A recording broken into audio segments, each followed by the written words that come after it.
नमस्ते महोदय।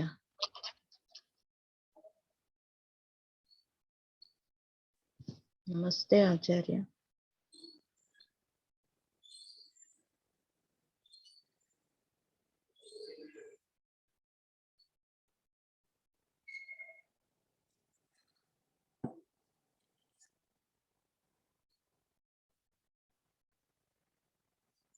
अथ मंत्रपाठः।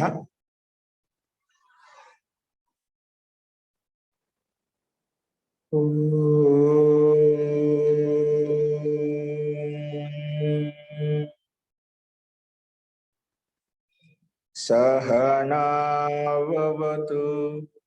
सहनौ भुनक्तु सह वीर्यं करवावहै तेजस्विनावधीतमस्तु मा विद्विषावहै।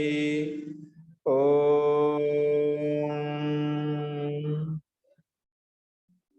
शांति शांति शांति।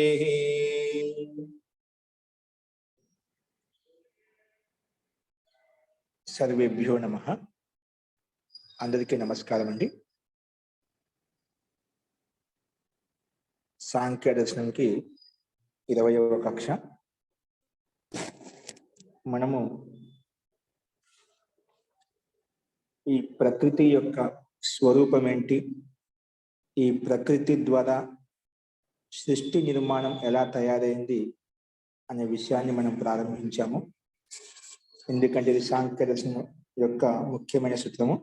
ఈ ప్రకృతి యొక్క నిర్మాణాన్ని ఆధారం చేసుకొని వీటి యొక్క యథార్థ స్వరూపం తెలుసుకునే జీవాత్మకు ముక్తి కలుగుతుంది అని ఈ దర్శనం ప్రస్తావిస్తుంది. కాబట్టి ఈ ప్రకృతి యొక్క స్వరూపం ఏంటి, ప్రకృతి ద్వారా ఏ తత్వాలు ఉత్పన్నమవుతాయి, ఏ తత్వాలు ఉత్పన్న అయ్యేయో ఆ ఉత్పన్నమైన పదార్థాల ఆధారంగా ఈ సృష్టి మనకు బ్రహ్మ ఏదైతే కనిపిస్తుందో అది ఏ విధంగా ఉంది అనే విషయాన్ని ఇక్కడ మనకు ఇంకా సూక్ష్మంగా ఒక్కొక్క పదార్థాన్ని తీసుకొని మనం ఇప్పుడు చూద్దామండి. సో నిన్న మనము ఇప్పుడు అనుమానం ద్వారా వివేక ప్రాప్తి కోసం, ఎందుకంటే జీవాత్మకి బంధనానికి సంసార బంధనానికి నిమిత్త కారణం అవివేకం చెప్పాము. ఆ అవివేకం ఎలా తొలగిపోతుందంటే వివేకం ద్వారా తొలగిపోతుంది. సో వివేకంతో తొలగిపోయిన వివేకం ఎలా వస్తుంది, ఆ వివేకం ఎలా సంపాదించుకోవాలంటే అది అనుమానం ద్వారా కొన్ని ప్రత్యక్షంగా ఉంటాయి, కొన్ని అనుమానం ద్వారా ఉంటాయి. సో అనుమానం ద్వారా మనం వివేక ప్రాప్తి ఎలా పొందాలి అనే విషయాన్ని మనం చూస్తున్నామంట. అందుకే అనుమాన వివేక ప్రాప్తి కోసం ప్రత్యక్షానం అప్రత్యక్షానం, ప్రత్యక్షంగా ఉండేటివి అప్రత్యక్షంగా ఉండేటివి కార్యకారణ భావం ఎట్లా ఉందో మనం చూస్తున్నాము. కార్యకారణం, ఎందుకంటే ఒక కార్యం ఉందంటే దానికి ఖచ్చితంగా కారణం కూడా ఉంటుంది, ఒక పని ఉందంటే దానికి కారణ వస్తువు కూడా ఖచ్చితంగా ఉంటున్నామట. కాబట్టి కార్యకారణ భావ సంబంధం ఎలా అనేది మనం చూస్తున్నాం. అందులో భాగంగానే నిన్న మనము 61వ సూత్రం చెప్పుకున్నాము. సత్వ రజస్ తమసాం సామ్య అవస్థ ప్రకృతి, సత్వగుణము రజోగుణము తమోగుణం యొక్క సామ్య అవస్థనే ప్రకృతి అని చెప్పుకున్నాము.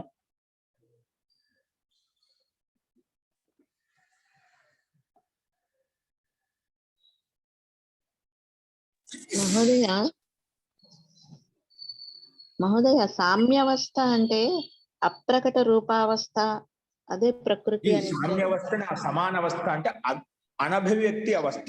సమానవస్థ తాత్పర్యము ఇప్పుడు ఈ ప్రకృతిలో 3 పదార్థాలు ఉన్నాయి, 3 భిన్న భిన్న పదార్థాలు, సత్వగుణము రజోగుణము తమోగుణం. సత్వగుణంలో సాత్వికత ఒక్కొక్కటి కూడా మనం తీసుకుంటప్పుడు సత్వగుణంలో జ్ఞాన ప్రధానం ఉంటుందన్నమాట.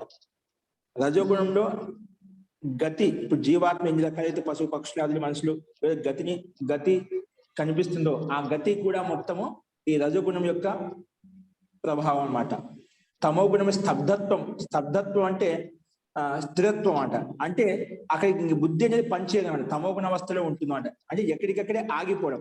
ఒక్కోసారి అకస్మాత్ ఏదైనా చూసినప్పుడు, అకస్మాత్ ఏం జరిగినప్పుడు ఆ కొంత క్షణం వరకు మనకి ఎటువంటి స్థితి, ఎటువంటి జ్ఞానం ఉండదంట, ఎటువంటి బోధం ఉండదు అన్నమాట. అంటే అక్కడికి నిలబడిపోతాం, బుద్ధి ఏం పనిచేయదు, స్తబ్దత్వ స్థితి. అది తమోగుణ, అత్యంత తమోగుణానికి పరాకాష్ఠ స్థితి అనమాట. ఇప్పుడు నిద్రపోతే అక్కడ తమోగుణానికి పరాకాష్ఠ ఉంటుందన్నమాట. అట్లా ఈ 3 తత్వాలు భిన్న భిన్నంగా ఉంటాయి. ఆ భిన్న భిన్న మూల రూపంలో మెటీరియల్ రూపంలో ఉన్నాయన్నమాట. అంటే ఇంకా వాటికి అభివ్యక్త అవస్థలు అలాంటి సమాన రూపంలో ఉండే స్థితిని సామ్య అవస్థ అని చెప్పాము, సమాన అవస్థ అని చెప్పాము. ఈ మూడు కలిసిమెలిసి ఉన్నాయన్నమాట. ఆ కలిసిమెలిసి ఉన్న రూపమే ప్రకృతి అని చెప్పాము, దాన్ని సమాన అవస్థ అని చెప్పాము. కాబట్టి ఇంకా అభివ్యక్తం కాలేదు, మూల రూపంలో ఉన్నాయి. ఇప్పుడు అభివ్యక్తం అంటే ఈ రకం చెప్పుకోవచ్చు మనం. ఇప్పుడు మన దగ్గర మిట్టి ఉందండి, మిట్టి అంటే మన్ను ఉంది. మన్ను ఉందంటే ఉంది, అలాగే ఉంది, దాన్ని ఏం చేయలేదు మనం. మన్ను రూపంలో ఉంది, దాన్ని మనము నీళ్లు కలిపి ముద్ద రూపంలో చేసి ఆ ముద్దను కుండ రూపంలో చేశామనుకోండి, ఒక స్వరూపం బయటకు వస్తుంది, ఒక అభివ్యక్త అవస్థ అన్నమాట. అది అభివ్యక్త అవస్థ. ఒక కుండ రూపంలో, బొమ్మ రూపంలో, భిన్న భిన్న ఆకృతి రూపంలో మనకి ఏదైతే కనిపిస్తుందో అది మనకు ప్రకట అవస్థ, అభివ్యక్త అవస్థ. ఇప్పుడు ఈ అభివ్యక్త అవస్థ లేదు, మన్ను రూపంలో ఉంది. అలాగే ఈ సత్వగుణం, రజోగుణం, తమోగుణం వంటి మూల అవస్థలో ఉన్నాయి, తన నిజ స్వరూపంలో ఉన్నాయి. నిజ స్వరూపంలో అంటే ఈ బ్రహ్మాండం, పంచభూతాలు, సూక్ష్మభూతాలు, ఇవన్నీ పంచ జ్ఞానేంద్రియాలు, పంచకర్మ, ఇవన్నీ ఏమి లేవు. ఈ బ్రహ్మాండం ఏదైతే మనకు కనిపిస్తుందో, కంటికి దృష్టిగోచరం అవుతుందో, ఇదంతా లేదనమాట. ఇవన్నీ ఎలా ఉన్నాయి? తన మూల ప్రకృతిలో ఉన్నాయి. ఇప్పుడు కుండ యొక్క స్వరూపం ఎక్కడ ఉంది? ఆ మన్నులో ఉంది. అలాగే ఈ ప్రకృతి, బ్రహ్మాండం యొక్క స్వరూపం అంతా కూడా ఆ ప్రకృతిలో ఉంది. అంటే ప్రకృతి అంటే ఏం చెప్పండి? సాత్వగుణం, రజోగుణం, తమోగుణం యొక్క సామ్యవస్థలో ఉందన్నమాట. ఆ మూల రూపంలో ఉందన్నమాట. దాన్ని సామ్యవస్థ అంటే అందుకే మొదట్లో ఎక్కడ అనద్భూత అవస్థ అని చెప్పామట. అనద్భూత స్వరూప అవస్థ ప్రకృతి ఉచ్యతే. అనుద్భూత అవస్థ, అనభివ్యక్త అవస్థ అయితే దాన్ని ప్రకృతి అంటాము అని చెప్పి మనం చూశామండి. దీన్నే ప్రకృతి అంటాం. కాబట్టి సత్వగుణము ప్రకాశ స్వరూపమైంది, రజోగుణం గతిశీలమైంది, స్థితి అంటే ఇది స్తబ్దత్వం కలిగినటువంటిది అని చెప్పి మనం చెప్పుకున్నాం. దీన్నే ప్రకాశ ద్రవత్వ స్తబ్దత్వాన్ని, దీన్ని ఇంకో రకంగా ప్రకాశ గతి స్థితయ ప్రవర్తంటే తథా విధానం వస్తు శక్తి రూపానం సామ్యవస్థ. అటువంటి విధానమైనటువంటి ప్రతి వస్తు శక్తి రూపం ఏదైతే ఉందో దాన్ని సామ్యవస్థ లేదా సమావస్థ, నిశ్చేష్ట అవస్థ. దాంట్లో ఎటువంటి కదలిక లేవు, అలాగే పడి ఉన్నాయన్నమాట. అంతే, మూల రూపంలో పడి ఉన్నాయి, నిశ్చేష్ట, ఎటువంటి చలనం లేదన్నమాట. దాన్ని ప్రకృతి అంటాము. ఈ ప్రకృతి నుంచి ఇప్పుడు సృష్టి క్రమం ప్రారంభమవుతుందన్నమాట. ఈ ప్రకృతి మూల ప్రకృతిని చెప్పుకున్న తర్వాత ఈ ప్రకృతి వల్ల ఏ ఉత్పన్నమవుతాయి, ఏ తత్వాలు ఉత్పన్నమవుతాయి అది చెప్పుకున్నాం. ప్రకృతి మహాన్, ఆ ప్రకృతి వల్ల మహాతత్వం ఏర్పడుతుంది. ముందుగా మొట్టమొదటి వికారం ఈ మూల్ మెటీరియల్ సామ్యవస్థలో సత్వగుణము, రజోగుణం, తమగుణం యొక్క మూల్ కలిసినటువంటి సంహత రూపమైనటువంటి మూల ప్రకృతి నుండి ఏం ఉత్పన్నమైంది? మొట్టమొదటి వికారం. దానికి కలిగిస్తే ఏం ఉత్పన్నమైతే మహాతత్వం అనే ద్రవ్యం ఉత్పన్నమైంది. ఏమైంది? మహాతత్వం అనేది పదార్థం ఏర్పడింది, ద్రవ్యం ఏర్పడింది అన్నమాట. మొట్టమొదటి వికారం ప్రకృతి నుండి మహాతత్వం ఏర్పడింది అన్నమాట. ఆ మహాతత్వం అంతఃకరణ చెప్పుకోవచ్చు. ఆ అంతఃకరణ నుంచి ఉత్పన్నమై ఆ మహాతత్వం నుండి అహంకారం మళ్ళీ ఏర్పడింది. ఆ మహాతత్వం నుండి రెండో వికారం ఉత్పన్నమైంది, అహంకారం ఏర్పడింది. అందుకే ప్రకృతి మహాన్ అంటే మహాతత్వము, వాళ్ళ మహతో అహంకారం. ఈ మహాతత్వం నుండి ఉత్పన్నమైంది అహంకార. అహంకారం తత్వం ఉత్పన్నమైంది, అహమస్మి అనే భావన ఉత్పన్నమైంది. నేను అహంకార స్థితి ఉత్పన్నమైనమాట. అహంకారం ఒక తత్వం ఉత్పన్నమైంది. తర్వాత ఈ అహంకారం ఏమి ఉత్పన్నమయ్యాయంటే అహంకారం నుండి పంచ తన్మాత్రలు ఉత్పన్నమయ్యాయి. అహంకార పంచ తన్మాత్ర అని, అహంకారాత్ పంచ తన్మాత్ర అని. ఈ అహంకారం చేత పంచ తన్మాత్ర సూక్ష్మభూతాలు ఉత్పన్నమయ్యాయి. పంచ తన్మాత్రం చేత సూక్ష్మభూతాలు ఉత్పన్నమయ్యాయి. అది మనం చెప్పుకున్నాము. ఈ స్లైడ్ పెట్టండి లక్ష్మి గారు. పంచ తన్మాత్ర అహంకారం చేత పంచ తన్మాత్రలు మనకు ఉత్పన్నమయ్యాయి అన్నమాట. అహంకారం చేత పంచ తన్మాత్రలు అంటే సూక్ష్మభూతాలు ఉత్పన్నమయ్యాయి. సూక్ష్మభూతాలు ఉత్పన్నమయ్యాయి. తర్వాత అదే అహంకారం చేత ఉభయం ఇంద్రియం. ఉభయం ఇంద్రియం అంటే పంచ జ్ఞానేంద్రియాలు, పంచ కర్మేంద్రియాలు ఉత్పన్నమయ్యాయన్నమాట. ఈ అహంకారం చేతనే పంచ తన్మాత్రలు పడ్డాయి, రూపరస గంధ స్పర్శాలు ఏర్పడ్డాయి. తర్వాత ఉభయం ఇంద్రియం అంటే పంచ జ్ఞానేంద్రియాలు, పంచ కర్మేంద్రియాలు, జ్ఞాన్ చక్షు నా ఇవన్నీ ఏవైతే పంచ జ్ఞానేంద్రియాలు, ఇవన్నీ కూడా మనకు ఇంద్రియాలు. ఇంకొకటి 11వది మనసు. ఈ మనసు అనేది అది కూడా ఉభయేంద్రియం అని చెప్పాము. ఎందుకంటే ఈ 10 ఇంద్రియాలు, పంచ జ్ఞానేంద్రియాలు, పంచ కర్మేంద్రియాలు అనేటివి బహిర్ముఖంగా ఉంటాయి. కానీ ఈ మనసు అనేది అంతర్ముఖంగా ఉంటున్నాడు. ఉభయం, అందుకే చెప్పామట. ఉభయం అంటే అంతర్కరణంగా ఉండి లోపల మనసులో ఉండి పనిచేస్తూ ఉంటున్నాం. అందుకే ఉభయం ఇంద్రియం అంటే ఈ 11 ఇంద్రియాలు ఈ అహంకారం ఉంటాయి. తర్వాత పంచ తన్మాత్ర సూక్ష్మభూతాలు, మళ్ళీ తన్మాత్రేభ్య అంటే సూక్ష్మభూతేభ్య స్థూల భూతాన్ని పృథివీ, అగ్ని, వాయు, ఆకాశం ఏవైతే ఉన్నాయో అవి ఉత్పన్నమవుతాయి. ఈ రకంగా ఇంతవరకు ఈ మొత్తము 24 తత్వాలు మనకు కనిపించామట. నెక్స్ట్ 25 పురుష ఇది ఇవన్నీ జడ పదార్థములు. నెక్స్ట్ పంచభూత ఏర్పడిన తర్వాత పురుష ఇది పంచవింశతి గణ. నెక్స్ట్ తత్వం ఏంటంటే పురుష అంటే జీవాత్మ, చైతన్య స్వరూపం అంటే జీవాత్మ మనకు కూడా దీని ప్రకృతి తర్వాత ఈ జీవాత్మ కూడా ఉత్పన్నం అవుతుంది. ఎందుకంటే జీవాత్మ కూడా ప్రళయావస్థలో, శూన్యావస్థ, మూర్ఛావస్థలో ఉంటుందండి. ఎప్పుడైతే ప్రకృతి తయారవుతుందో, ఈ బ్రహ్మాండం తయారవుతుందో ఆ పరమాత్మ, అందుకే ప్రకృతి అంటే పురుషుడు అంటే పురుషుని శబ్దం చేత మనకు శాస్త్రంలో పురుషుడు అంటే పరమాత్మ తీసుకుంటాం, పురుషుడు జీవాత్మ తీసుకుంటాం. ఇక్కడ జీవాత్మ తీసుకుంటాం, జీవాత్మ పరమాత్మ కూడా. ఎందుకంటే వీటన్నిటిని ఈ మెటీరియల్ తీసుకొని ఒక అభివ్యక్త అవస్థలో చేసేది ఏదంటే ఆ పరమాత్మే కాబట్టి. ఎందుకంటే జడ పదార్థం తనకే తాను అభివ్యక్త అవస్థలోకి రాలేదు.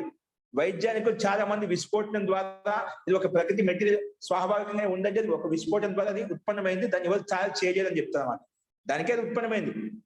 కానీ ఇక్కడ ఏమంటున్నారు, దానికే అది ఉత్పన్నం కాదు, దాన్ని గతినిచ్చేటువంటి పరమాత్మ దాన్ని గతినిచ్చేది కాబట్టి అది అభివ్యక్త అవస్థలోకి వచ్చింది. కానీ ఏదైనా ఒక వస్తువు ఉన్నది దానికి కర్త లేకుండా అది తనకే తాను ఏదో ఉత్పన్నం కదలిక చైతన్యం రాదనమాట. కానీ ఈ జడ ప్రకృతి అయినటువంటి పదార్థాన్ని తీసుకొని పరమాత్మని కలిగించాలి కాబట్టి దాన్ని వాళ్ళ భాషలో చెప్పాలంటే ఆ ప్రకృతిని ద్వారానే ఇవన్నీ తత్వాలు మనకు ఏర్పడ్డాయన్నమాట. మహత్వం, అహంకారము ఇవన్నీ మనకు అభివ్యక్త అవస్థలో ఉన్నాయి. ప్రళయ అవస్థలు ఇవన్నీ శూన్య అవస్థలో ఉంటాయి, సూక్ష్మ అనభివ్యక్త అవస్థలో ఉంటాయి. అక్కడ ఈ బ్రహ్మాండం యొక్క స్వరూపం మనకి కంటికి ఏ విధంగా దృష్టి గోచరం అవుతుంది, ఇదంతా ఉందన్నమాట ప్రళయావస్థలో. సూక్ష్మావస్థ అదే పడి ఉంటాయి అన్నమాట. అంటే మూల తణుగు పండు మట్టి రూపంలో పడి ఉంటుంది. అలాగే జీవాత్మ కూడా ప్రళయావస్థలో మూర్ఛావస్థలో అలాగే పడి ఉంటుంది. మూర్ఛావస్థలో అలాగే పడి ఉంటుంది అన్నమాట. కానీ ఎప్పుడైతే సృష్టి ప్రారంభమైందో అప్పుడు జీవాత్మ యొక్క శక్తి కూడా ప్రారంభమవుతుంది, జీవాత్మ యొక్క కలిగి కూడా ప్రారంభమవుతుంది. దానికి ఈ ప్రకృతి తయారైనప్పుడు ఏమవుతుంది, ఈ కొన్ని కర్మలు శేషంగా ఉండటం వలన ఆ ప్రకృతి సహాయం చేత మళ్ళా భౌతిక శరీరాన్ని ధరిస్తుంది. ఎందుకంటే జీవాత్మ తన స్వరూపంలోకి రావాలి అంటే, జీవాత్మ సంసార బంధంలోకి రావాలి అంటే ప్రకృతి సహాయం అవసరం. ఎందుకంటే ఈ భోగాప వర్గార్థం దృశ్యం, ఈ ప్రకృతి ఏదైతే ఉందో అది జీవాత్మ పురుషుడి యొక్క ప్రయోజనం కోసం ఉత్పన్నమైన అన్నమాట. అందుకే ఎప్పుడైతే ఈ బ్రహ్మాండం పరమాత్మ తయారు చేస్తాడో అప్పుడు ఈ ప్రకృతితో పాటు జీవాత్మ కూడా పంచ ఇంద్రియాలతో యుక్తం అయిపోయి ఈ భౌతిక శరీరాన్ని ధరించి ఈ సంసార బంధంలోకి వస్తుంది అన్నమాట. అందుకే 25 తత్వం పురుష ఇతి. కానీ ఈ రకంగా 20 తత్వాలు మనకు ఇవ్వబడ్డాయి అన్నమాట. ఈ 20 తత్వం నుంచి ఒక్కొక్క తత్వం నుంచి ఇవి ఎలా ఏర్పడ్డాయి, ఏ విధంగా ఇచ్చారని చెప్పి మనకు ఒక్కొక్క సూత్రం మనకు వ్యాఖ్యానిస్తుంది. ఇక్కడ మనకు సూక్ష్మావస్థ నుండి స్థూలావస్థ వరకు వచ్చామండి. మేము సూక్ష్మావస్థ నుండి స్థూలం వైపు వచ్చామంట. అంటే ముందు సత్వగుణం, రజోగుణం, తమోగుణం యొక్క సామ్యావస్థ, ఆ అనభివ్యక్త అవస్థ, అప్రకట అవస్థ అయితే ఉందని ప్రకృతి అని చెప్పాం. సూక్ష్మ అత్యంత సూక్ష్మమైన మాట, కంటికి దృష్టిగోచరం కాదు. ఆ ప్రకృతి ఉండే కొంచెం దానికంటే స్థూలమైంది, ఆ ప్రకృతితో కొంచెం స్థూలమైన మహాతత్వం ఏర్పడింది. దానికంటే కొంత స్థూలమైంది అహంకారం ఏర్పడింది. దానికంటే కొంచెం స్థూలమైంది సూక్ష్మభూతాలు, ధూపరస గంధ అవి ఏర్పడ్డాయి, సూక్ష్మభూతాలు ఏర్పడ్డాయి. దానికంటే కొన్ని స్థూలమైనవి పంచ జ్ఞానేంద్రియాలు, పంచకర్మేంద్రియాలు మనకు కనిపించేటువంటివి ఇవి ఉత్పన్నమయ్యాయి. అందుకని వాటికంటే కూడా కొంచెం స్థూలమైనవి పంచభూతాలు, అగ్ని, వాయు, ఆకాశం ఏవైతున్నాయి అవి స్థూలమైనటువంటి.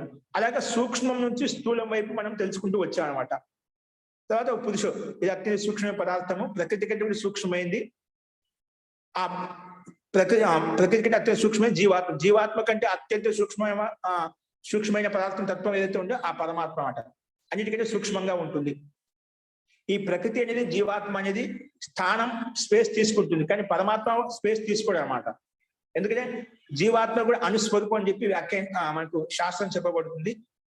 కానీ పరమాత్మ అనుస్వరూపం ఎక్కడ రాలేదు, నిరాకారుడు అని చెప్పి చెప్తామంట. దానికి ఆకారం అంటూ ఏం లేదు, అనుస్వరూపం కాదు అంటే దానికి అందుకే స్పేస్ ఉంది. ఒక తత్వం అంటే అనుభూతి ద్వారా మనకు తెలుస్తుంది, అనుభవం ద్వారా తెలుస్తుంది.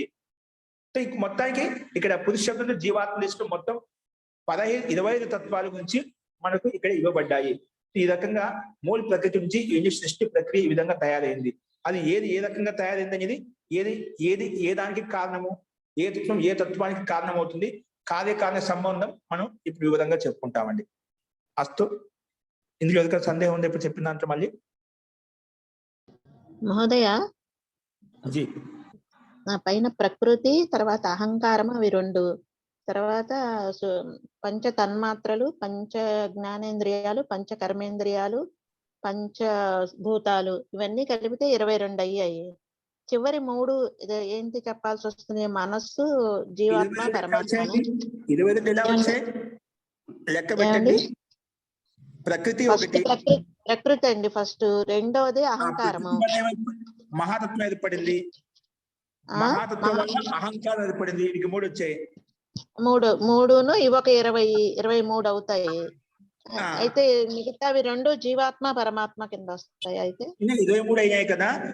పురుష ఒకటి 24, జీవాత్మ. ఉభయేంద్రియం అయినప్పుడు పంచ కర్మేంద్రియాలు, పంచ జ్ఞానేంద్రియాలు తీసుకున్నప్పుడు అందులో 11వ ఇంద్రియం మనస్సు కూడా ఉంది. మనసు కూడా లెక్కించాలి, అప్పుడు 25 అవుతాయి కదా. మనస్సు లెక్కించిన తర్వాత పురుష ఒకటే. పంచ జ్ఞానేంద్రియాలకు అంతర్గతంలో మనసు కూడా వస్తుందన్నమాట. అర్థమైందా? అర్థమైంది. మళ్ళీ ఒక్కసారి చెప్పరా, రాసుకుంటాను. ప్రకృతి మొదటిది, రెండవది మహాతత్వము. మహాతత్వం గురువుగారు, ప్రాణాలు రావండి? ఏంటండి? 5 పంచ ప్రాణాలు రావండి? ఒకటే ప్రాణం. ఇక్కడ ప్రాణం గురించి చెప్పుకోలేదు, ఇది ప్రసంగం కాదు మనకు. ఓకేనా? మహోదయ, అంతఃకరణము అంటే మనస్సు, బుద్ధి, చిత్తము అని చెప్తారు కదా. మనస్సు, బుద్ధి, చిత్తము, అహంకారం అన్నిటిని కలిపి అంతఃకరణము అని అంటారు కదా. అంతఃకరణ చతుష్టయం అంటాం. మన బుద్ధి, చిత్త, అహంకారం అంతఃకరణ చతుష్టయం అంటాం. మన బుద్ధి, చిత్త, అహంకారం ఇవన్నీ లోపల ఉంటాయి, అంతర్గతంగా పనిచేస్తాయి కాబట్టి మన బుద్ధి, చిత్త, అహంకారాన్ని అంతఃకరణ చతుష్టయం అని చెప్పి చెప్తామండి. ఒకసారి చెప్తారా మళ్ళీ? అది జీ మొట్టమొదటి ప్రకృతి, మహాతత్వం, అహంకారం, అహంకారము, మళ్ళీ అహంకారాలతోటి పంచ తన్మాత్రలు.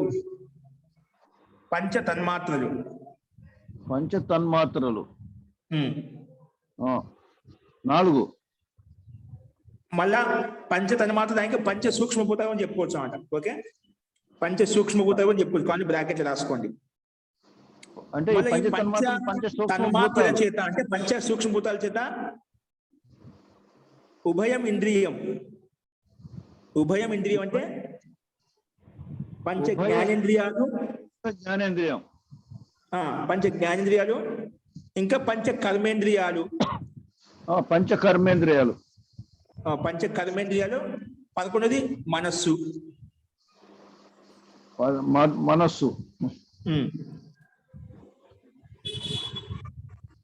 తర్వాత ఈ పంచ సూక్ష్మభూతాలతోటి తన్మాత్రేభ్య అంటే పంచ సూక్ష్మభూతాలతోటే స్థూల భూతాన్ని, 5 స్థూల భూతాలు, పంచభూతాలు అంటే అగ్ని, వాయు, ఆకాశము, జలము.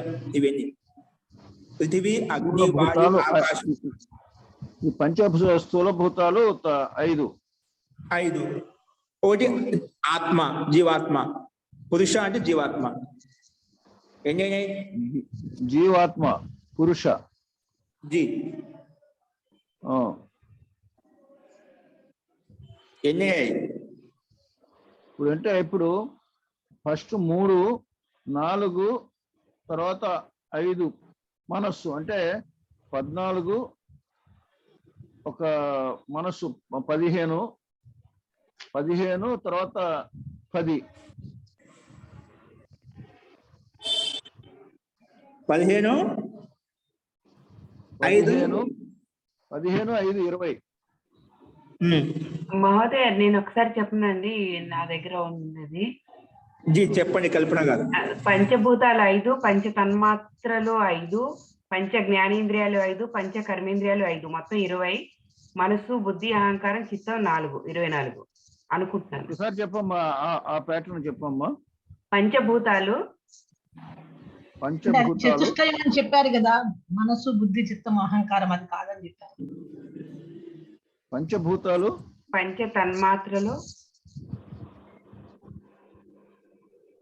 పంచ తన్మాత్రలు, పంచ జ్ఞానేంద్రియాలు,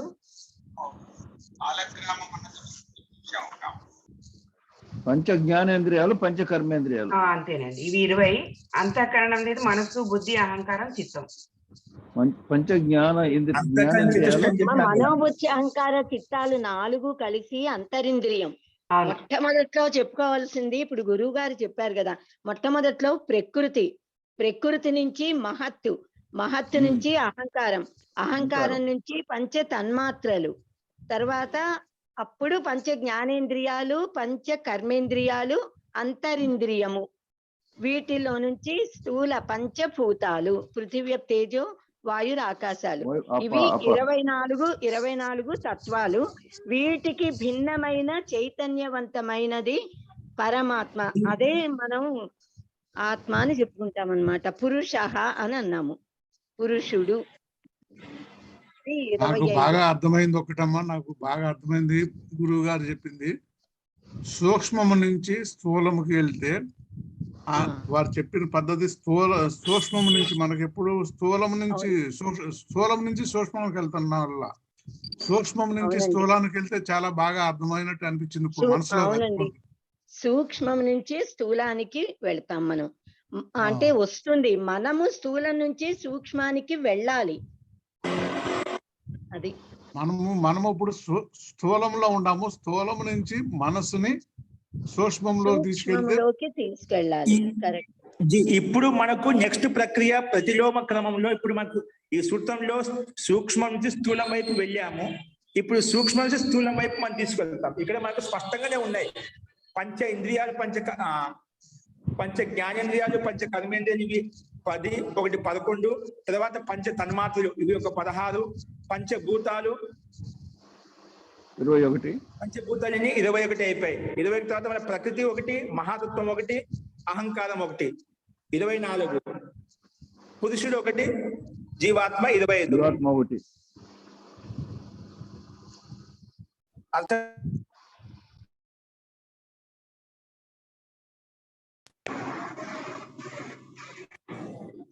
సో ఈ రకంగా 25 చూసుకోవాలి.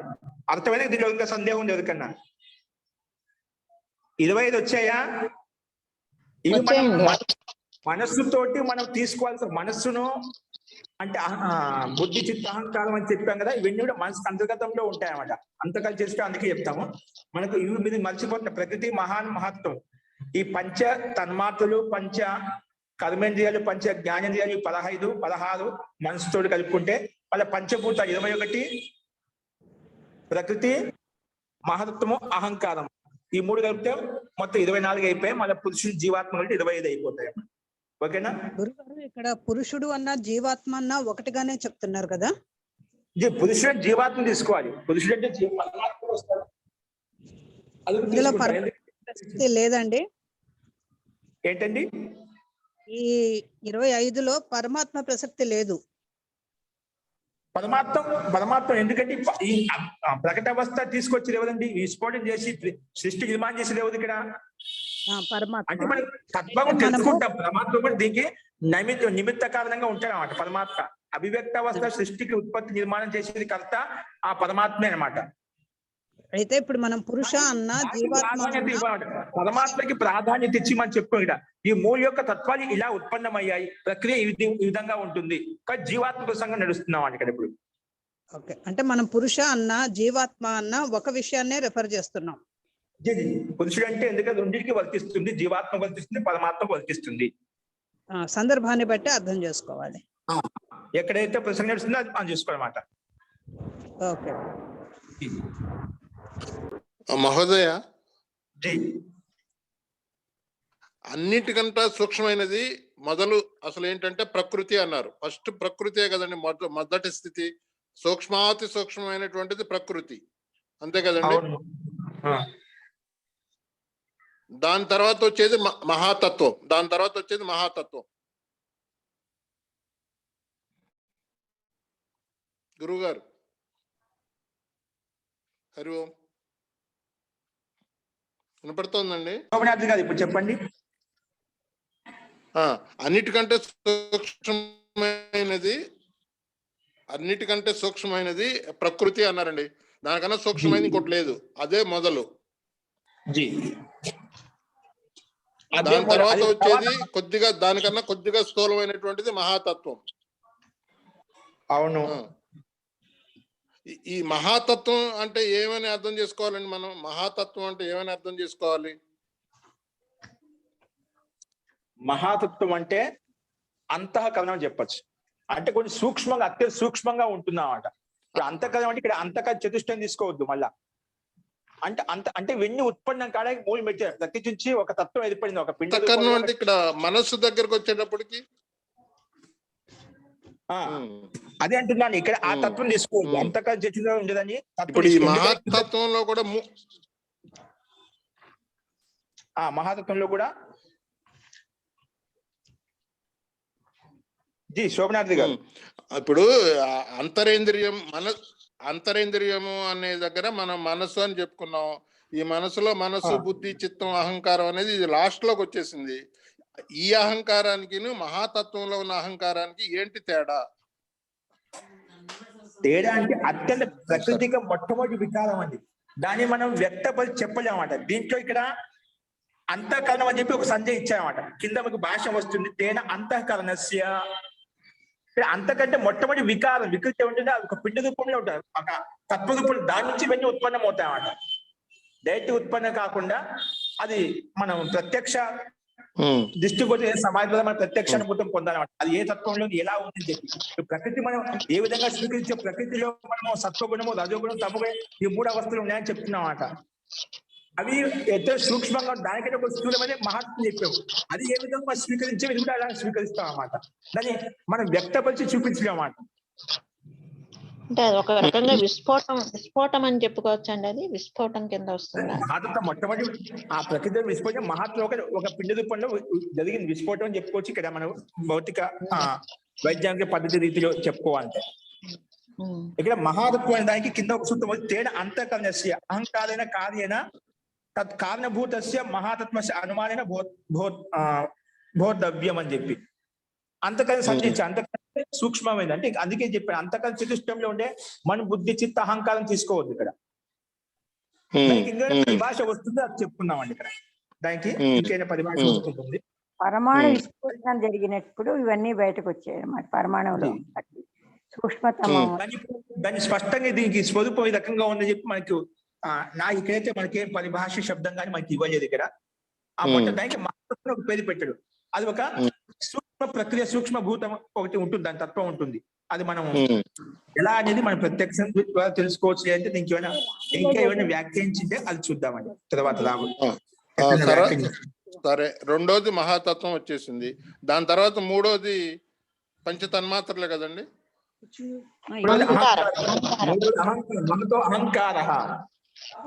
అహంకారము. ఈ అహంకారం ఎలాగా? ఇది అంతరేంద్రియాల్లో అహంకారం కాదు కదా. అహం అనే భావన ఎక్కడి నుంచి ఉత్పన్నం అవుతుంది? అహం అనే భావన మనలో నేను అనే భావన ఏదైతే ఉత్పన్నం అవుతుందో ఆ అహంకార తత్వం ద్వారా ఇవన్నీ ఉత్పన్నమయ్యాయి. పంచ కర్మేంద్రియాలు, పంచ జ్ఞానేంద్రియాలు, తర్వాత సూక్ష్మభూతాలు, రూపరస గంధ స్పర్శాలు ఏవైతే ఉన్నాయో అవి ఉత్పన్నమయ్యాయి. అహంకారం తత్వం ద్వారా ఉత్పన్నమయ్యామాట. ఈ అహంకార తత్వం ఈ అహంకార తత్వం అనేది ఈ అంతరేంద్రియాల్లో మనసు, బుద్ధి, చిత్తం, అహంకారం ఈ నాలుగిట్లో వస్తుంది కదా. అహమస్మి అనేది ఇక్కడ వస్తుంది కదా ఈ అంతరేంద్రియాల్లో. ఒక ప్రక్రియ మనకు సూత్ర విధానం చెప్పాం. దాని అహం అనేది అంతఃకరణంలో వచ్చేది అహం అని తీసుకోవద్దు. ఇక్కడ ఒక ప్రక్రియ చెప్పాడు, వీటి ద్వారా అవన్నీ ఉత్పన్నమయ్యాయి. అంతఃకరణ చేసేందుకే మనం బుద్ధి, చిత్త, అహంకారం చెప్పామంట. అంటే ఇక్కడ ఈ మహాతత్వం తర్వాత వచ్చే అహంకారానికి జీవుడికి సంబంధం లేదు. తీసుకోవద్దు, రూఢిగా ఉండే శబ్దం తీసుకోవద్దు. మనకు తెలిసిన అహం అంటే అహం అస్మి వల్ల అహం తీసుకోకుండా అహంకారం ఒక తత్వం తీసుకుంటాం. ఒక విధి విధానం చెప్తున్నాడు, అది మహర్షి యొక్క సూత్రమే కదా మనకు చెప్పబడింది ఇక్కడ. అదేలేండి, మనకి జీవుడికి సంబంధించిన అహంకారం కాదు ఇక్కడ. అహంకారం అంటే జీవుడికి సంబంధించిన కాదు. ఇంద్రియాలు ఏర్పడ్డప్పుడు ఇవన్నీ మనకు స్పష్టం అవుతాయన్న.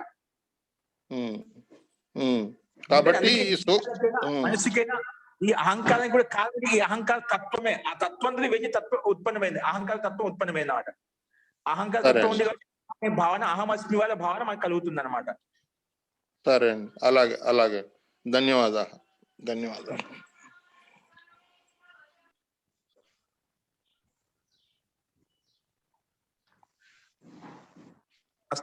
సో ఈ రకంగా మనం ప్రక్రియ చూసామండి. సో చేతన సత్తా మటుకు అది ఈ అన్నిటికంటే భిన్నమైంది. ఇది ఈ రకం కాదు, ప్రణాళిక ఈ విధంగా ఉత్పన్నమవుతుంది చెప్పామట. దీని ద్వారా ఇది ఉత్పన్నమవుతుంది, దీని ద్వారా ఈ విధంగా ఉత్పన్నమైందని చెప్పి సృష్టి ప్రక్రియ విధానాన్ని మనకి ఈ రకం చూపించామట. ఇప్పుడు దీనికి ముందు ఇప్పుడు చెప్పాను, మన సూక్ష్మభూతం నుంచి స్థూల భూతాల వైపు వెళ్ళామట.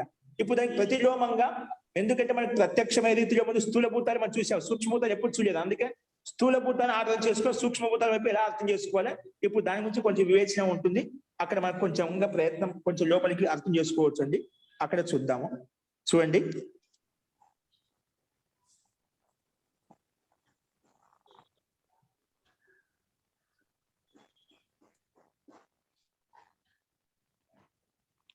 ಅದು ಕೀಳೆಂದುಕು అది ಅದರ కక్కు సెడికత్తుకు నా పోరేంకి చెప్పలేడుతుకురేం జొన్న ఇంకే ఇక్కడ తీయలేను వస్తుంది. ఇక్కడ చూడండి, మనకు భాషను చూడండి. 62వ సూత్రంలో తత్ర అనుమాన ప్రకార ప్రతిలోమ్యేన. ఇప్పుడు అవన్నీ మనము ప్రత్యక్షంగా కనిపించేవి స్థూల భూతాలు ఏవైతున్నా ప్రత్యక్షంగా కనిపిస్తున్నాయి అన్నమాట. అవి మనము అనుమానం ద్వారా తెలుసుకోవాల్సిన అవసరం లేదు, అవి ప్రత్యక్షంగా ఉన్నాయి కాబట్టి మనకు. ఇప్పుడు మనకు ప్రత్యక్షంగా లేనివి ఏమిటి అంటే కొన్ని సూక్ష్మభూతాలు మహాతత్వం అని చెప్పి అవి ఉన్నాయన్నమాట. వాటిని ఎలా తెలుసుకోవాలనేది మనం ఇప్పుడు చూద్దామండి. కాబట్టి ముందు ఇప్పుడు స్థూల భూతాల నుంచి సూక్ష్మభూతాల వైపు ఎలా వెళ్ళాలని చూద్దాం. అందుకే అనుమానం అనేది తత్ర అనుమాన ప్రకార ప్రతిలోమేన, అనుమాన ప్రకారం అనేది అనుమానం ఏ విధంగా తెలుసుకుంటే ప్రతిలోమ ప్రకారంగా చూద్దామని చెప్పి ఇక్కడ చెప్పాడు. కష్టం అయిపోతుంది అసహ్యంగా.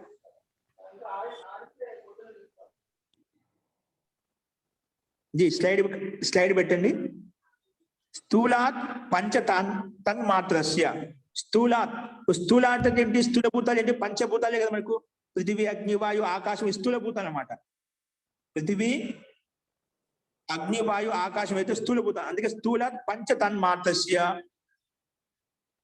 స్థూలాత్ అంటే స్థూల భూతాలకు స్థూల భూతాలు మనకి ప్రత్యక్షంగా అభివ్యక్తమైనటువంటి కనిపించేటువంటి పదార్థాలు అన్నమాట. పంచభూతాలు. వాటికి మూల కారణం ఏంటి? పంచ తన్మాత్రస్య. వాటికి మూల కారణం పంచ తన్మాత్రలు అంటే సూక్ష్మ భూతాలు అన్నమాట. అంటే రూపరస గంధ స్పర్శ అనేవి సూక్ష్మ భూతాలు. అది ఇక్కడ చెప్పాడు. చూడండి భాష్యం ఇక్కడ. పృథివ్యాధి స్థూల భూత గణాత్. పృథివ్యాధి కింద చూడండి 62వ సూత్రము. పృథివ్యాధి స్థూల భూత గణాత్ కార్యాత్ తత్కారణస్య. తత్కారణం అంటే ఏమిటి? సూక్ష్మభూత గణస్య అవిశేషస్య అనుమానేన బోధో. అంటే బోధ అంటే వివేక కార్య. అది ఆ విధంగా తెలుసుకోవాలి. పృథివ్యాధి స్థూల భూతాలు ఏవైతే ఉన్నాయో స్థూలభూత కారణాత్, స్థూలభూత గణాత్, ఈ గణ సమూహం చెప్పాం కదా, 5 గణాల యొక్క సమూహాన్ని పంచభూతాలని చెప్పుకున్నామట. ఇవన్నీ గణాల సమూహాలు చెప్పుకున్నామట, సమూహ రూపంలో చెప్పుకున్నాము. పృథివ్యాధి స్థూలభూత గణాత్, ఈ పృథివ్యాధి స్థూలభూత గణాల చేత కార్యస్య అంటే ప్రత్యక్షంగా కనిపించే కార్య జగత్ ఏదైతే ఉందో, అంటే పంచభూతాలు ఏదైతే కనిపిస్తుందో, గణాత్ కార్యస్య, కార్య జగత్కి కార్యాత్ తత్కారణస్య. తత్కారణం ఏంటి? ఈ పంచభూతాలు ఎక్కడి నుంచి ఉత్పన్నమయ్యాయి? తత్కారణస్య సూక్ష్మభూత గణస్య. సూక్ష్మభూతాల నుంచి అంటే చెప్పాను, శబ్ద స్పర్శ రూపరస గంధాల నుంచి ఉత్పన్నమయ్యామట. సూక్ష్మభూత గణస్య అవిశేష, దాన్ని ఏం చెప్పా? అవిశేషం చెప్పామట. అంటే పంచభూతాలకు అవిశేషం ఏంటి? ఇవి సూక్ష్మభూతాలు. అవిశేష అనుమానిన బోధో వివేక కార్య. అలాగే మనం గ్రహించాలి అంటే వివేకం తెలుసుకోవాలి, వివేకంగా తెలుసుకోవాలి, ఆ విధంగా అర్థం చేసుకోవాలని చెప్పి ఇక్కడ చెప్పామట. కాబట్టి పంచ స్థూల భూతాలకు కారణం ఏంటి? తత్ కారణస్య పంచ సూక్ష్మ భూతాలు అంటే పంచ తన్మాత్రలు. పంచ తన్మాత్రల నుంచే పంచభూతాలు తయారయ్యాయి అని ఇక్కడ మనము స్థూలం నుంచి సూక్ష్మ వైపు వెళ్తున్నాం. ఇప్పుడు కాబట్టి స్థూలాలకు పంచ తన్మాత్రస్య కారణం అంటే పంచ తన్మాత్రలు కారణం, స్థూల భూతాలకు పంచ తన్మాత్రలు కారణం అని చెప్పి ఈ భాషలో చెప్పబడింది మనకు. ఓకే, ఇది అర్థమైందండి. పృథివ్యాధి స్థూల భూతాత్ గణాత్ కార్యాది, ఈ కార్య జగత్ ఏదైతే ఉందో తత్ కారణస్య, దానికి కారణం ఏంటి? సూక్ష్మభూత గణస్య అవివిశేషస్య అనుమానిన బోధ వివేక, అది మనం గ్రహించాలి, అర్థం చేసుకోవాలి అని చెప్పి ఇక్కడ చెప్పబడింది.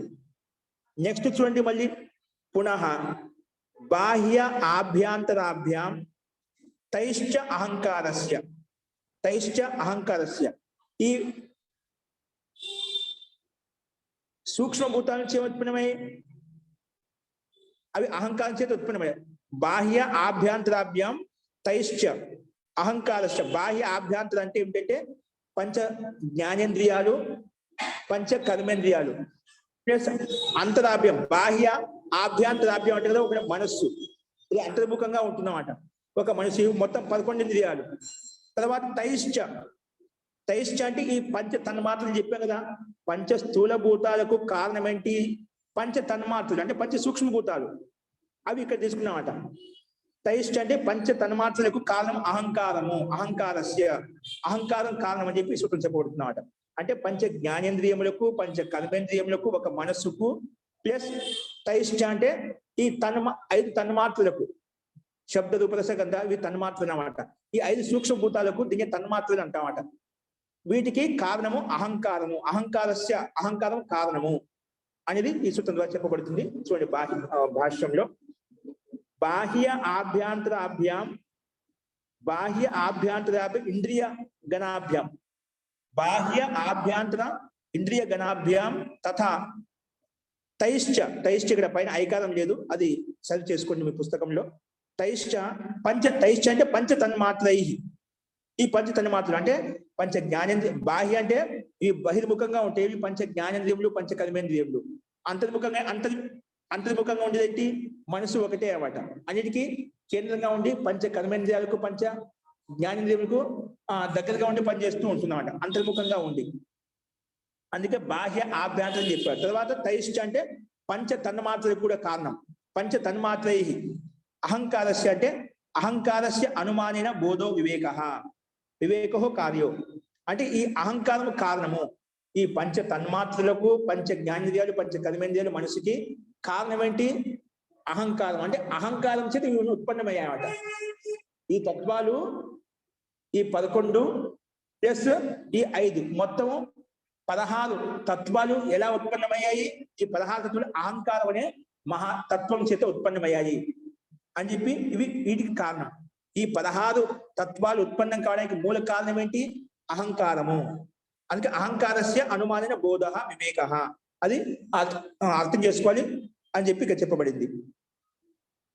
వివేకో కార్య, వివేకాన్ని అర్థం చేసుకోవాలి. యద్ ఏషాం వృత్తి సంస్కారం ఎట్ట తిష్టతి సో అహంకారో అస్తి హి.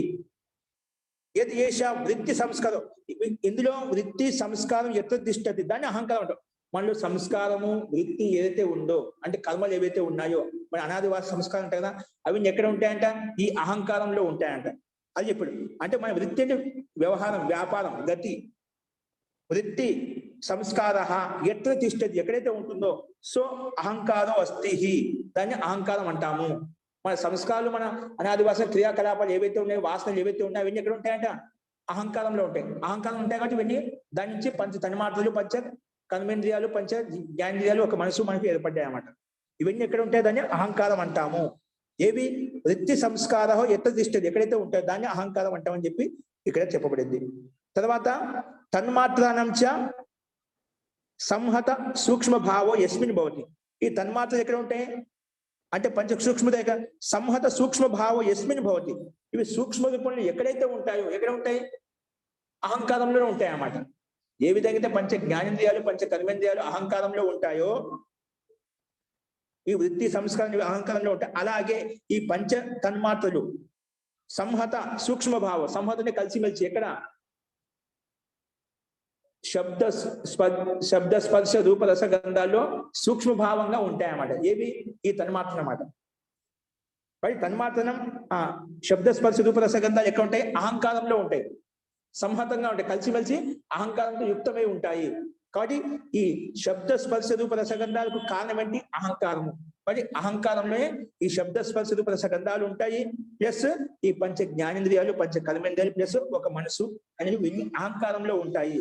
కానీ సంహత సూక్ష్మభావం యస్మిన్ భవతి, ఎక్కడైతే ఉంటుందో దాన్ని అహంకారం అంటాము అని చెప్పి ఈ సూత్రం ద్వారా తెలుస్తుంది మనకు. వృత్తి సంస్కార ఎత్త తిష్టేది సహ అహంకార. అలాగే తన్మాత్రలు సంహత భావంతో అంటే కలిసిమెలిసి సూక్ష్మ రూపంలో ఎక్కడైతే ఉంటే దాన్ని అహంకారం అంటాము. అంటే తన్మాత్రలకు కారణము అహంకారము, శబ్ద స్పర్శ రూప రసగంధాలు ఏర్పడటానికి కారణము అహంకారము, పంచ జ్ఞానేంద్రియాలు, పంచ కర్మేంద్రియాలు, ఒక మనసు ఏర్పడటానికి అహంకారం కారణము అని చెప్పుకున్నాము. మరి ఈ అహంకారానికి కారణం ఎవరు? సరే, స్థూలభూతాలకు కారణము తన్మాత్రని చెప్పావు, తన్మాత్రకు కారణం అంటే అహంకారం చెప్పావు. పంచ జ్ఞానేంద్రియాలకు కారణము, పంచ కర్మేంద్రియాలకు, ఒక మనసు కారణం అంటే అహంకారం చెప్పావు. మరి అహంకారానికి కారణం ఏంటి? అహంకారం ఎక్కడి ఉత్పన్నమైంది అంటే చెప్తున్నమాట. తేన అంతఃకరణస్య, తేన అంటే ఏమిటి? ఈ అహంకారం. తేన అంటే అహంకారం. అహంకారానికి కారణం ఏంటి? అహంకారం ఎక్కడి నుంచి ఉత్పన్నమైంది అంటే అంతఃకరణస్య. అంతఃకరణ ఇక్కడ మహత్వం తీసుకున్నామట. అదే చూడండి ఇక్కడ తేన అంతఃకరణస్య, దీని భాష నుంచి తేన అంటే ఏంటి? అహంకారం. పైన చెప్పిన అహంకారం. అహంకారేణ కార్యేణ అంతఃకరణస్య తత్ కారణభూతస్య మహాతత్వస్య అనుమానేన బోధో వివేకః కార్యో. వివేకః కార్యః అంటే ఈ అహంకారం అనే కార్యానికి, అహంకార రూపంలో వచ్చిన కార్యరూపం అయితే ఉందో ఆ కార్యానికి కారణం ఏంటి? తత్ కారణభూతస్య మహాతత్వస్య, మహాతత్వానికి అనుమానిన బోధో వివేకః కార్యో. అంటే కార్య, సంధి వల్ల కార్యో అయిపోయింది. కార్య అంటే దానికి కారణం ఏంటి? అహంకారం కారణము మహాతత్వమైనటువంటి భూతం తీసుకోవాలి. తత్ కారణభూతస్య మహాతత్వస్య అనుమానం ద్వారా మనం అర్థం చేసుకోవాలి. ఈ అహంకారానికి కారణము మహాతత్వము. దీన్ని అంతఃకరణస్య అని చెప్పారు. వాటికి అంతఃకరణంలో ఉంది, మహాతత్వం ఉంది. ఈ అంతఃకరణ ఎలా అర్థం చేసుకోవాలి? అహంకారం కారణంగా భావించాలి అని చెప్పాడు. యద్ బాహ్య ప్రసారత కేంద్ర సంకోచో యస్మిన్ భవతి. ఈ అహంకారం అనేది బాహ్యంగా ఉంటూ, బాహ్య ప్రసారత అంటే బాహ్యంగా అన్ని క్రియాకలాపాలు చేస్తూ, ఇప్పుడు ఏ విధంగా అహంకారం ఏ విధంగా పనిచేస్తుంది? పంచ తన్మాత్రల చేత, పంచ జ్ఞానేంద్రియముల చేత, పంచ కర్మేంద్రియ చేత ఇదంతా బయట ప్రసారం చేస్తున్నమాట. అందుకే యద్ బాహ్య ప్రసారత, ఏదైతే బాహ్య ప్రసారత కేంద్ర సంకోచో యస్మిన్ భవతి, అది కేంద్రంలో ఉంటూ బయట అన్నిటి పని చేయిస్తుందన్నమాట. పంచ జ్ఞానేంద్రియములను, పంచ కర్మేంద్రియములను, ఒక పంచ తన్మాత్రలు అంటే సూక్ష్మభూతాలను, ఇవి కేంద్రంలో ఉంటూ ఇవన్నీ పని చేస్తుందన్నమాట. అందుకే కేంద్ర సంకోచం యస్మిన్ భవతి అంటే ఎక్కడైతే ఉండి కదలికలోని స్పందన ఎక్కడైతే కలుగుతుందో దాన్నే అహంకారం దాన్నే మహాతత్వం అంటాము. ఓకేనా? ఇదంతే అహంకారం తత్వం ఎక్కడిది? ఈ కేంద్రంగా ఉంటూ అన్నిటిని పనిచేస్తున్నాం. బాహ్య గతి విధి అంతా కూడా అహంకారం పనిచేస్తున్నాడు. అది ఎక్కడ ఉంది? సూక్ష్మభూతంగా మహాతత్వంలో ఉంది. అందుకే ఇది బాహ్య ప్రసాద కేంద్ర సంకోచ యస్మిన్ భవతి, ఈ అహంకారం ఎందులో అయితే ఉంటుందో దాన్నే మహాతత్వం అంటున్నాము. ఈ మహాతత్వంలో ఉంటూ ఈ అహంకారం అనేది బయట పంచేంద్రియాలతో, పంచ కర్మేంద్రియాలతో పనిచేస్తూ ఉంటుంది అన్నమాట. కాబట్టి అహంకారం కారణం ఏంటి? మహాతత్వము.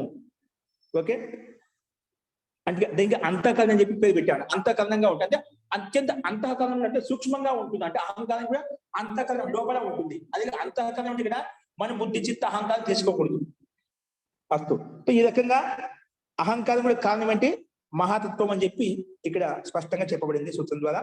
నెక్స్ట్ సరే, మళ్ళీ మహాతత్వం కూడా కారణం. మహాతత్వం కూడా ఎక్కడికి వచ్చింది అది చెప్తుంది. తద్ అణు, తత్ పశ్చాత్, అణు అంటే పశ్చాత్, తర్వాత తతః ప్రకృతే, దాని తర్వాత ఏమవుతుంది? ఈ మహాతత్వానికి కూడా కారణం అంటే ప్రకృతి. తతః ప్రకృతి, ప్రకృతే, ప్రకృతి కారణం అన్నమాట. ఏంటో చూడండి భాష, స్లైడ్ మార్చండి.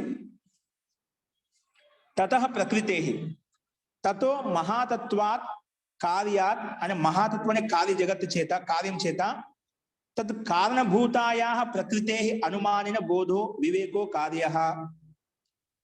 వివేకో కార్య. తతో అంటే తతో అంటే ఏమిటి? ఈ మహాతత్వం తర్వాత తతో మహాతత్వాత్ కార్య, మహాత్మ కార్యం చేత, తత్ కారణభూతాయా ప్రకృతే అనుమానిన బోధో. అనుమానిన మనం అర్థం చేసుకోవాలి, గ్రహించాలి, ఆ వివేకం ఏంటో తెలుసుకోవాలి అని చెప్పాడు. తద్బోధో వివేక కార్య, వివేకాన్ని మనం అర్థం చేసుకోవాలి. ఇది ఎక్కడ ఉంటుంది? సర్వతా, ఇది ఎలా ఉంటుందంటే సర్వతా నిస్తబ్ధత్వం యస్మిన్ భవతి. ఇది ఎప్పుడు నిస్తబ్ధత్వంగా ఉంటుందంట. సర్వతా నిస్తబ్ధత్వం యస్మిన్ భవతి, నిస్తబ్దంగా ఉంటుంది, నిశ్చేష్టంగా ఉంటుంది. ముందు చెప్పుకున్నామాట. అంటే ఇది ఎటువంటి కదలికలు స్థిరంగా ఉందన్నమాట. దాన్ని ప్రకృతి అంటాము. ఈ మహాతత్వానికి కూడా కారణం ఏంటి? అందుకే తతో మహాతత్వాత్ కార్యాత్ తత్ కారణభూతాయా ప్రకృతే అనుమానిన బోధో వివేకో కార్య అని చెప్పి స్పష్టంగా చెప్పేవాడు. ఇది ఎలా ఉంటుందంటే సర్వతా నిస్తబ్ధత్వం యస్మిన్ భవతి, నిస్తబ్దత నిశ్చేష్టత ఎక్కడైతే ఉంటుందో దాన్ని ప్రకృతి అంటాము. దీంట్లో ఎటువంటి చలనం ఉండవట, స్థిరంగా ఉంటుందన్నమాట. సత్వగుణం రజోగుణం సామ్యావస్థ అంటే సమాన స్థితిలో స్థిరంగా ఉంటుందన్నమాట. దాన్నే ప్రకృతి అంటాము. అంటే సూక్ష్మ రూపంలో ఉంటుంది. ఇప్పుడు ఈ ప్రకృతిలో ఇవైతే మనం క్రమంగా ఏవైతే చెప్పుకున్నామో, ఇప్పుడు ప్రకృతి వల్లనే మహాతత్వం ఏర్పడింది. దానికి మొట్టమొదటి వికారం, దానివల్ల అహంకారం ఏర్పడింది. అహంకారం అనేది పంచ తన్మాత్రలు ఏర్పడ్డాయి. తర్వాత పంచ కర్మేంద్రియాలు, పంచ జ్ఞానేంద్రియాలు, ఒక మనిషి ఏర్పడింది. మళ్ళా ఈ పంచ తన్మాత్రల చేతనే పంచభూతాలు ఏర్పడ్డాయి అన్నమాట. ఇవి సూక్ష్మంగా స్థూలానికి వచ్చాం. ఇవే ప్రళయంలో వచ్చినప్పుడు ఏమవుతాయి? ఈ పంచభూతాలు అనేవి పంచ తన్మాత్రలు కలిసిపోతాయి. కారణం ఏంటి? పంచ తన్మాత్రలు కలిసిపోతాయి. ఈ పంచ జ్ఞానేంద్రియాలు, పంచ కర్మేంద్రియాలు, ఒక మనసు అనేది దానికి కారణభూతమైనటువంటి అహంకారంలో కలిసిపోతుంది. అంటే పంచభూతాలేమో తన్మాత్రలు కలిసిపోయాయి, తన్మాత్రలు అహంకారాన్ని కలిసిపోతాయి. పంచభూతాలు, పంచ జ్ఞానేంద్రియాలు, ఒక మనసు అనేది కూడా అహంకారంలో కలిసిపోతున్నాడు. అహంకారం చేతనే మనకి ఇవన్నీ ఉత్పన్నమయ్యాయి అన్నమాట. ఈ అహంకారం కూడా మహాతత్వంలో కలిసిపోతుంది. దానికి కారణం అదే కాబట్టి దానికి కారణంలో విలీనం అయిపోతుంది. ఈ మహాతత్వం కూడా ప్రకృతిలో విలీనం అయిపోతుంది. ఆ ప్రకృతిలో విలీనప్పుడు మూల స్థితిలో ఉంటుంది, నిస్తబ్దంగా ఉంటుంది, నిశ్చేష్టంగా ఉంటుంది అన్నమాట. ఇప్పుడు చెప్పాం కదా, ఆ మన్ను ద్వారా ఉత్పన్నమైన కుండ అనేది అది పగిలిపోయినప్పుడు జీర్ణశల్యం ఎప్పుడవుతుంది? మన మట్టి రూపంలో అయిపోతుంది అన్నమాట. దానికి కారణంలో ఆ కుండ యొక్క స్వరూపం పగిలిపోయి దానికి కారణమైనటువంటి మిట్టిలో కలిసిపోయింది అన్నమాట, మన్నులో కలిసిపోయింది. ఈ పాంచభౌతిక శరీరం కూడా నష్టమైపోయిన తర్వాత ఆ మట్టిలో కలిసిపోతుంది, అంటే మూల రూపంలో ఉంటుంది అన్నమాట. అలాగే ఇవన్నీ కూడా ప్రకృతి ద్వారా ఏవైతే వికారాలు ఉత్పన్నమయ్యాయో, సూక్ష్మ స్థూలభూతానికి ఈ విధంగా ప్రకటావస్థ, అభివ్యక్త అవస్థ ఏదైతే ఉత్పన్నమైందో అది ప్రళయకాలంలో కూడా అదే విపరీతంగా ఏ దానికైతే కారణమో ఆ కారణంలో విలీనమవుతూ ప్రకృతిలో కలిసిపోతాయి. ఆ ప్రకృతి ఎలా ఉంటుంది? సామ్యావస్థలో ఉంటుంది, నిస్తబ్దంగా ఉంటుంది, నిశ్చేష్టంగా ఉంటుంది అని చెప్పాడు. సర్వతా నిస్తబ్దత్వం యస్మిన్ భవతి, ఎందుకైతే ఉంటుందో నిస్తబ్దత, స్థిరత, నిశ్చేష్టత ఎక్కడైతే ఉంటుందో దాన్నే ప్రకృతి అంటాము అని చెప్పి ఈ రకంగా మనము ఇక్కడ స్థూల నుంచి సూక్ష్మ వైపు మళ్ళీ ఎన్నిక వైపు చూసామాట. ఈ రకంగా ఉంటుందన్నమాట. అస్తు, ఇంతవరకు ఎవరికైనా అర్థమైందండి? మహోదయ నమస్కారం. మహోదయ చెప్పండి. నిశ్చేష్టత అంటే చలనం లేదండి? చలనం అంటే అక్కడ స్థిరంగా ఉంటాయి, దాంట్లో గతి లేదు ఇప్పుడు అన్నమాట. ప్రళయ అవస్థలో ఉంది, మూల అవస్థలో ఉందంట, పడి ఉంది అంతే. ఇప్పుడు అంటే మూలానికి వెళ్ళిపోయింది, అది ఆరిజిన్ వెళ్ళిపోయింది అన్నమాట. కదా, చలనం లేదు, చలనము ఉండదు. జడ వస్తు కదా, ఏది ఎలా ఉత్పన్నమైందో నష్టమైన దాంట్లో కలిసిపోతుంది. అదే మదర్ ప్లేస్కి వెళ్ళిపోయింది, మెయిన్ ఆరిజిన్కి వెళ్ళిపోయింది. జీ జీ జీ ధన్యవాదాలు. దాన్ని మళ్ళీ పరమాత్మ గతి ఇచ్చి దాన్ని మళ్ళీ అభివ్యక్త అవస్థకు తీసుకొస్తాడు. దీన్ని ఒక సమయ విశేషం తర్వాత ఆ పరమాత్మ అన్ని గుర్తు పెట్టుకొని వాటికే జరగడం లేదు, వీటన్నిటికీ గతినిచ్చేది పరమాత్మనే. పరమాత్మ గతి, దీంట్లో ఇది ఉత్పన్నమవుతుంది, దీంట్లో ఇది ఉత్పన్నం, అదంతా గతినిచ్చే పరమాత్మ అన్నమాట. పరమాత్మ సహాయం చేసే ప్రకృతి మహాతత్వంలోకి, మహాతత్వం అహంకారంలోకి, అహంకారం తన్మాత్రలోకి, తన్మాత్రలు పంచభూతాల్లోకి, పంచభూతాలు ద్వారా మళ్ళా పంచ కర్మేంద్రియాలు, పంచ జ్ఞానేంద్రియాలు ఇవన్నీ కూడా అభివ్యక్తం అవుతున్నాయి. పరమాత్మ సహాయం లేకుండా జడ వస్తువు, జడ పదార్థము ఏది చలనం లేదు, దానికి పరిణామం చెందుతుంది. ఆ ఉత్పన్నమైన సంయోగంతో ఉత్పన్నమైన పదార్థంలో పరిణామం చెందుతుంది, కానీ మూల ప్రకృతిలో పరిణామం ఉండదు. అది ప్రకృతి అలాగే ఉంటుందని పరమాత్మ సహాయం చేత అభివ్యక్త అవస్థలకు వస్తాయి. అంటే మన శరీరం కూడా అలానే ఉంటుంది. ఇప్పుడు పంచభూతాలు శరీరం కూడా మన ప్రకృతిలో విలీనం అయిపోతుంది, మూలతత్వంలో విలీనం అయిపోతుంది, అంటే ప్రకృతిలో విలీనం అయిపోతుంది. ఓకే, ధన్యవాదం మహోదయ. ఇప్పుడు నెక్స్ట్ ఇది 24 చెప్పిన తర్వాత నెక్స్ట్ ఏముంది చూడండి ఇక్కడ. చూడండి ఇక్కడ సంహత పదార్థత్వాత్ పురుషస్య. సంహత పదార్థత్వాత్ దానికంటే భూమిక చూడండి. కార్య కారణ ప్రక్రియ అనుసృత్య ఇప్పుడు మరి ఏది కార్యము ఏది కారణం చెప్పుకున్నామండి. ప్రకృతి ఏంటి? కారణము. ఏం చెప్పాను? ప్రకృతి కారణము. ఆ ప్రకృతికి కార్యం ఏంటి? మహాతత్వము. మహాతత్వం అన్నమాట. ఇప్పుడు ప్రకృతికి కార్యం అంటే మహాతత్వము. ఇది కార్యం. ఈ కార్యం కూడా మన కారణంగా మారిపోతుంది. ఎవరికి? ఈ మహాతత్వం నుండి ఏది ఉత్పన్నమైంది? అహంకారం అనే తత్వం ఉత్పన్నమైంది. ఇప్పుడు అహంకారము కార్యము, మహాతత్వం అనేది కారణము. మహాతత్వం ఏంటి? కారణము. ఓకేనా? చూడు, కార్యం అది కారణంగా మారిపోయింది. ఇప్పుడు మళ్ళా ప్రకృతి నుండి మొట్టమొదటి కార్యం మహాతత్వం ఏర్పడింది. ఈ మహాతత్వం నుండి అహంకారం ఏర్పడినప్పుడు ఈ మహాతత్వం కూడా కారణంగా మారిపోయింది. ఎవరికి కారణము? అహంకారానికి కారణం. మరి ఈ అహంకారం చేత మనకి ఏం ఉత్పన్నమయ్యాయి? అహంకారం చేత పంచ సూక్ష్మభూతాలు అంటే తన్మాత్రలు, శబ్ద రూప రసగంధాలు ఉత్పన్నమయ్యాయి. ఈ పంచ తన్మాత్రలకు అహంకారం కారణము. ఏంటండి? ఇది కారణం. ముందు మహాతత్వానికి కార్యం అని చెప్పాము, కానీ పంచ తన్మాత్రకు ఇది కారణం అయిపోయింది. మళ్ళా ఆ కార్యమే కారణంగా మారిపోయింది. అలాగే పంచ జ్ఞానేంద్రియాలు, పంచ కర్మేంద్రియాలకు కూడా ఒక మనసు కూడా అహంకారమే కారణం. అంటే ఇవి అహంకారం యొక్క కార్యములు. ఈ అహంకారం అనే కారణం చేత ఈ కార్యములు ఉత్పన్నమయ్యాయి. ఈ అహంకారం అనే తత్వం లేకపోతే ఈ పంచ జ్ఞానేంద్రియములు, పంచ కర్మేంద్రియములు ఒక మనసు ఉత్పన్నం కావు. అలాగే పంచ సూక్ష్మభూతాలు తన్మాత్రలు కూడా ఉత్పన్నం కావు. కానీ వీటికి ఈ కార్యానికి అహంకారం కారణము. అలాగే ఈ అహంకారం ఏ ఉత్పన్నమే? పంచ తన్మాత్రలు చెప్పాను కదా. ఆ పంచ తన్మాత్రలు కూడా ఆ పంచ తన్మాత్రల చేత ఏం ఉత్పన్నమే? పంచభూతాలు ఏర్పడ్డాయి. అగ్ని, వాయు, ఆకాశం ఏర్పడ్డాయి అన్నమాట. అగ్ని, వాయు, ఆకాశం కారణం ఏంటి? ఈ పంచ తన్మాత్రలు. ఇప్పుడు అహంకారం చేత తన్మాత్రలు ఉత్పన్నమైంది కార్యం చెప్పాము. ఈ కార్యం కూడా మళ్ళా కారణం అయిపోయింది. ఎవరికి కారణం అయిపోయింది? పంచభూతాలకు కారణం అయిపోయింది. ఎవరికి కారణమైంది? పంచభూతాలు ఏర్పడ్డాయి అన్నమాట. అగ్ని, వాయు, ఆకాశం ఇవి తన్మాత్రల చేత, సూక్ష్మభూతాల చేత ఏర్పడ్డాయి అన్నమాట. కాబట్టి ఇది కారణము. ఇవి పంచ తన్మాత్రలు కూడా కారణము. ఎవరికి? పంచభూతాలకు. ఆ పంచభూతం కార్యం అనమాట. ఇక పంచభూతాల తర్వాత ఇంకేం ఉత్పన్నం కార్యం మనకు. ఇది కార్య జగత్. అందుకే పంచభూత కార్య జగత్తు అంటామట. ఇదంతా కార్యం. ఇప్పుడు ఏ కార్యము ఏ కారణం చేత ఉత్పన్నమైందో క్రమంగా అదే కారణం విలీనం అయిపోతుంది. ఓకేనా? ఇలాగ కార్యకారణం చెప్పుకున్నామట. ప్రకృతి కారణం, మూల కారణానికి కార్యం ఇది, దీని ద్వారా ఇది ఉత్పన్నమైంది, అది దీనికి కారణం అయిపోయింది. అటు ఒక్కొక్కటి ఒకదానికి కారణంగా ఏర్పడిందన్నమాట. ఈ రకంగా కార్యకారణం గురించి మనం చెప్పుకున్నామట. చెప్పిన తర్వాత నెక్స్ట్ కార్యకారణ ప్రక్రియ అనుసృత్య ప్రకృతి పర్యంతం, ప్రకృతి వరకు అనుమాన ప్రకారం దర్శిత. అనుమానం చూసామట. అది దీనికి ఇది కారణం, ఇది కారణం అని చెప్పి అనుమానంలో తెలుసుకున్నామట. క్రమంగా మనకు సూత్ర ఆధారంగా మహర్షి కపిల ముని చెప్పిన విధి విధానంగా మనము అనుమాన ప్రకారం ఈ రకంగా చూపించామట. అనుమాన ప్రకారం దర్శిత. అత్ర ఇదానీం పురుషస్య బోధాయ అనుమాన ప్రకార ప్రదర్శతే. పురుషస్య బోధాయ అనుమాన ప్రకార ప్రదర్శతే.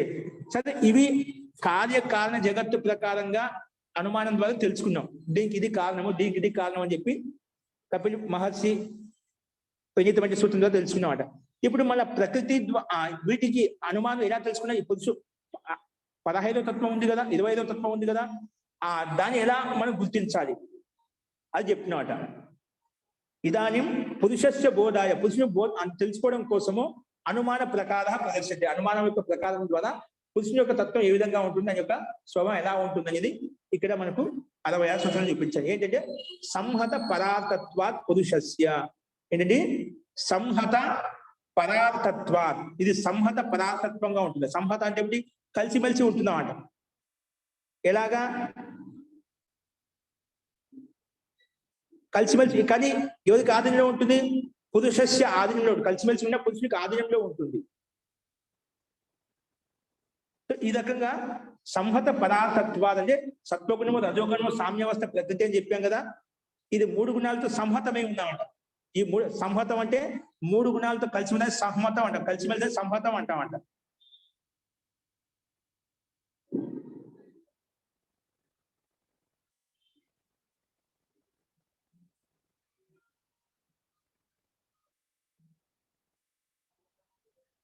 అస్తు.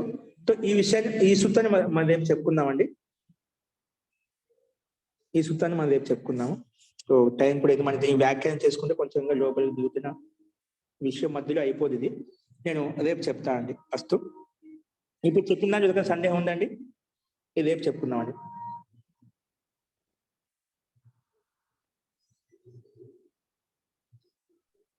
అది ఓకేనండి. మనం స్థూల భూతాలు సూక్ష్మం వైపు చూపించాము, సూక్ష్మం నుంచి స్థూల భూతాల వైపు ఎలా ఉంటుందని చూశారు. తర్వాత ప్రకృతి కంటే భిన్నమైంది ఆ జీవాత్మ సంహత పదార్థమైన సంయుక్తమైనటువంటి సత్వగుణం, రజగుణం, తమగుణం యుక్తమైనటువంటి పదార్థాలకు కారణమైనటువంటి పురుషతత్వం ఎలా అనేది ఏ విధంగా అది మనం చెప్పుకున్నాము. సో ఈ రకంగా మనం చూసాము. తర్వాత ఇలా చెప్పుకుంటూ వెళ్తేనా దీనికి ఇది కారణం, దీనికి ఇది కారణం అని చెప్పుకుంటేనా ఏదో ఒక అనవస్థ దోషాన్ని ఎక్కడో కూడా ఆగాలి. దానికి మూలం ఏంటి? మూలం ప్రకృతి కూడా ఏదైనా మూలం ఉంటుందా? ఇప్పుడు మహాత్మానికి మూలం ప్రకృతి అని చెప్పావు, అలాగే ప్రకృతి కూడా ఏదైనా మూలం ఉంటుందా అనేది రకరకాల ప్రశ్నోత్తరం మళ్ళీ పూర్వపక్షి చూపిస్తాడు. అది ఏంటో చూద్దామండి. అస్తు. సో ఇంకేమైనా సందేహం ఉంటే మనం రేపు చూద్దామండి. నమస్తే మహోదయ. అస్తు. నమస్కారం. నమస్తే మహోదయ. నమస్తే మహోదయ. నమస్తే, ధన్యవాద గురుజీ.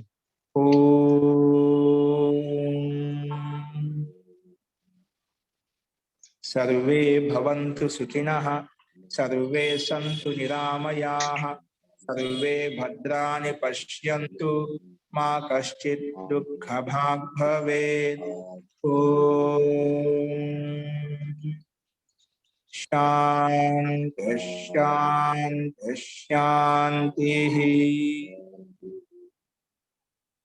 సర్వేభ్యో నమః. అందరికీ నమస్కారం.